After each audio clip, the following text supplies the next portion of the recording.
Thanks guys, thank you everybody, and Alex Daly, thanks very much for sharing this here today. We're at the Youth Rally for Freedom, first one that has kicked off here today in St. Stephen's Green.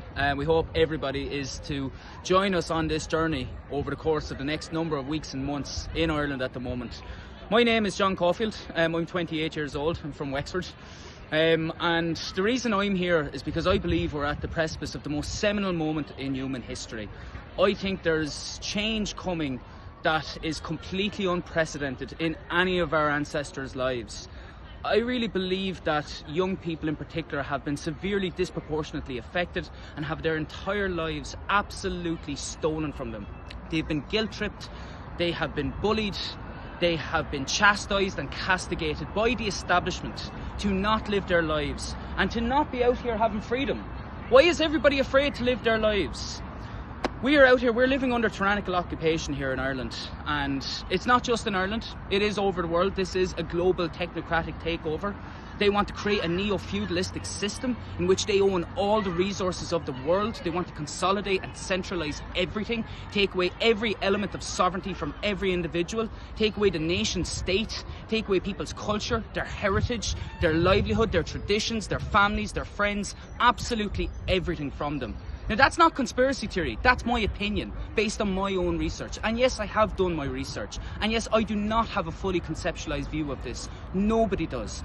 There's this term that's going around about people waking up.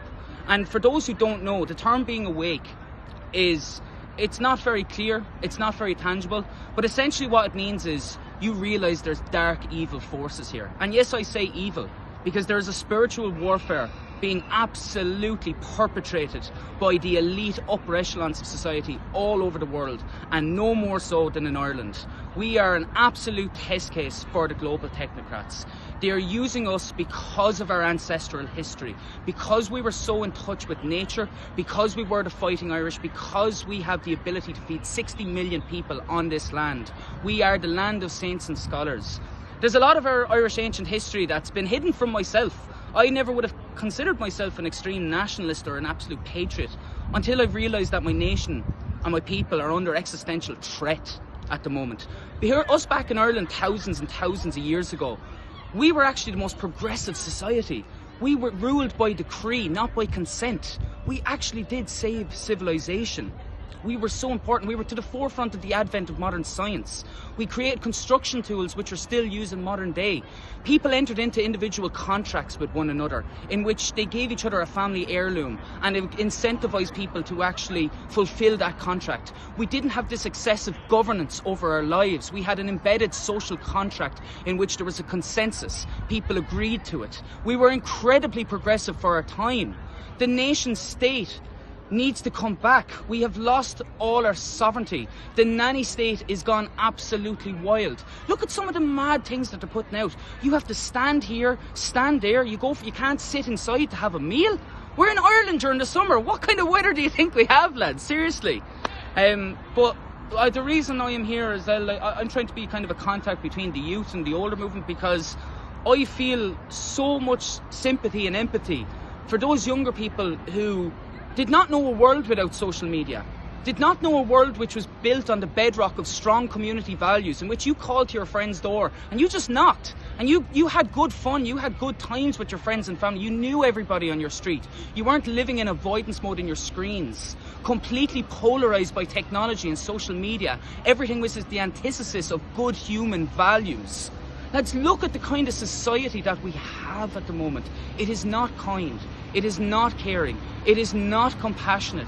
It is not for the benefit of people. We are going down a dangerous, dangerous path at the moment. But I don't want to dwell on the negatives, because I personally am brimming with positivity. I believe that there is going to be change like no other in this country. People are going to go back to decent, common human values. And they can derive that from whatever it may be. It may be humanistic values. It may be religion. It may be spirituality. All of these are very important to give a deeper sense of meaning, because this is spiritual warfare. Look what they have planned for us for the next 10 years. It is complete and utter totalitarian technocracy. It is not for the betterment of me and you. The Great Reset is not for the betterment of me and you. There is a lot of rabbit holes for people to go down, guys, and I'm not gone down all of them, and I never will. There's nobody who's fully awake, so to speak. But essentially, do your own independent research. Speak to your neighbours. Speak to them. Don't be afraid to be chastised or castigated or judged because you're not going to take this experimental drug therapy, which is still in trial until 2023. Have belief in your own bodily autonomy, in your own immune systems, in your own self-respect. To be who you are, to live your authentic purpose. And that's what young people need to have. They need to get their voice back in society, to be able to speak. And that's what I hope to be a part of here, and I hope to be part of it for the rest of the summer, and that more and more young people come here, speak their truth. And thank you very much. Woo!